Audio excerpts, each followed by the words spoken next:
জুবিন মামলার চার্জশিট জমা হওয়ার পর সবচেয়ে বড় আপডেট প্রকাশ্যে এসেছে। এসআইটির তদন্ত প্রতিবেদনে একাধিক গুরুত্বপূর্ণ তথ্য উঠে এসেছে।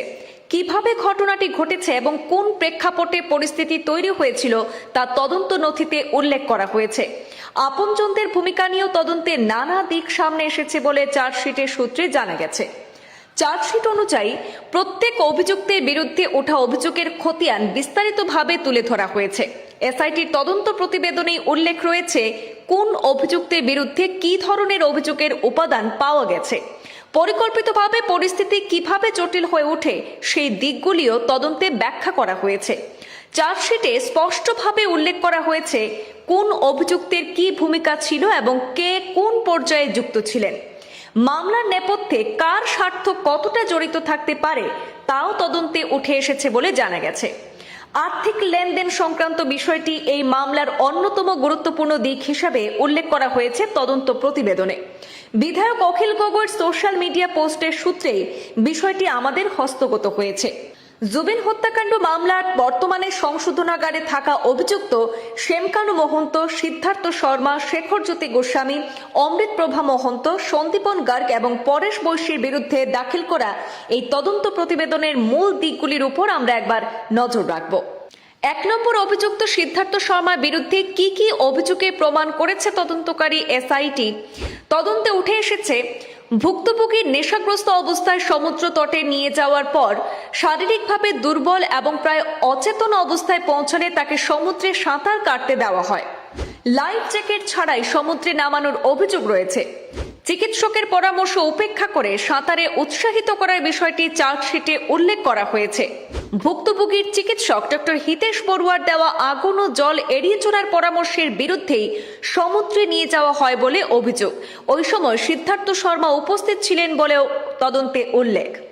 মৃগী রোগ সংক্রান্ত লক্ষণ থাকা সত্ত্বেও কোনো চিকিৎসাজনিত ফিটনেস সার্টিফিকেট ছাড়া সিঙ্গাপুর সফরের বিষয়টি তদন্তে উঠে এসেছে। বমি ও অন্যান্য উপসর্গকে সাধারণ গ্যাস্ট্রিক জনিত সমস্যা বলে অবহেলা করার অভিযোগ রয়েছে।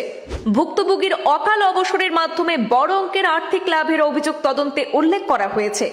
মহাবীর অ্যাকোয়া হোটেল, হেরিটেজ ও পরিবহন সংক্রান্ত বিনিয়োগে ব্যক্তিগত আর্থিক স্বার্থ জড়িত থাকার অভিযোগ রয়েছে। ভুক্তভোগীর প্রতি প্রয়োজনীয় দায়িত্ব যথাযথভাবে পালন না করার অভিযোগ করা হয়েছে। ঘটনার সময় সমুদ্রে ডুবে যাওয়ার পরিস্থিতিতে উদ্ধারে এগিয়ে না গিয়ে যেতে দাও বলে অন্যান্যদের বাধা দেওয়ার অভিযোগ চার্জশিটে উল্লেখ রয়েছে। দ্বিতীয় অভিযুক্ত শেখরজ্যোতি গোস্বামী, যাও নামো বলে ভুক্তভোগীকে জলে নামতে উৎসাহিত করার অভিযোগ। ২০১৩ সাল থেকে ঘনিষ্ঠ সম্পর্ক থাকা সত্ত্বেও উদ্ধার প্রচেষ্টায় কার্যকর ভূমিকা না নেওয়ার অভিযোগ উঠেছে। ঘটনার সময় ভুক্তভোগীর সবচেয়ে কাছাকাছি থাকা সত্ত্বেও প্রয়োজনীয় উদ্যোগ না নেওয়ার বিষয়টি তদন্তে উল্লেখ। ঘটনার সংকটজনক মুহূর্তে অন্য এক প্রত্যক্ষদর্শীকে কোমল পানীয় দেখিয়ে বিভ্রান্ত করার অভিযোগ। ডুবে যাওয়ার সময় সহায়তা না করায় শারীরিক অবস্থার আরও অবনতি ঘটে বলে তদন্তে উল্লেখ। প্রথমবার সাঁতারের সময় বিপজ্জনক পরিস্থিতি তৈরি হলেও দ্বিতীয়বার লাইফ জ্যাকেট ছাড়াই সাঁতারে বাধা না দেওয়ার অভিযোগ। তৃতীয় অভিযুক্ত শ্যামকানু মহন্ত, চিকিৎসকের নিষেধাজ্ঞা সম্পর্কে অবগত থাকা সত্ত্বেও ভুক্তভোগীকে মদ্যপানে উৎসাহিত করার অভিযোগ। অমৃত প্রভার জন্য হোটেলে পৃথক কক্ষের ব্যবস্থা না করে জুবিনের সঙ্গে রেখে সুরার যোগান ধরিয়েছিলেন। বোট পার্টিতে ভুক্তভোগীর চিকিৎসাজনিত সেবায় উদাসীনতা দেখিয়েছিলেন। দুর্ঘটনার দিন থেকে ভুক্তভোগীর ব্যবস্থাপনা দলের সঙ্গে সাক্ষাৎ করেও ভুক্তভোগীর নিরাপত্তা ও চিকিৎসা সংক্রান্ত কোনো ব্যবস্থা না করা এবং ভ্রমণ বাতিলও করেননি। অসুস্থতার কারণে বোটে যাত্রা অসম্ভব বলে চিকিৎসকের পরামর্শে বিষয়টি জানার পরও বাতিল করেননি অসম অ্যাসোসিয়েশনের সভাপতি শ্যামকানু মহন্ত। ঘটনার পরেও ভুক্তভোগীকে চিকিৎসার ব্যবস্থা করতে চরম উদাসীনতা দেখান। বাঁচানোর জন্য নিজের সোনালী সময় নষ্ট করেননি। শেষ পর্যন্ত ঘটনার ৭৫ মিনিট পরে অ্যাম্বুলেন্সে নেওয়া হয় হাসপাতালে। চতুর্থ অভিযুক্ত অমৃত প্রভা মহন্ত, ঘটনার আগের ২ রাত ভুক্তভোগীর সঙ্গে একই কক্ষে অবস্থান করে তাকে অত্যধিক সুরাপানের ব্যবস্থা করে দিয়েছেন। ভুক্তভোগীর ম্যানেজার, অনুষ্ঠানের আয়োজক অথবা ভুক্তভোগীর পত্নীকে অত্যাধিক সুরাপান ও খাবার না খাওয়ার বিষয়টি গোপন করা। অতিরিক্ত ভেঙে পড়ার পর সুরামত্ত থাকা অবস্থায় লাইফ জ্যাকেট ছাড়াই সাঁতারে উৎসাহিত করা।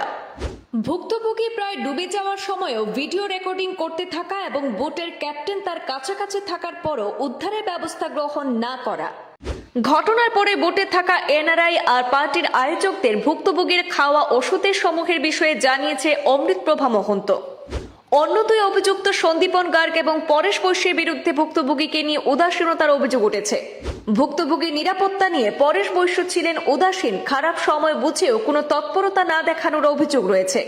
প্রভাবিত হয়ে কিংবা ভয়ে সত্য গোপন করার অভিযোগ রয়েছে সন্দীপন গার্গ এবং পরেশ বৈশ্যের বিরুদ্ধে।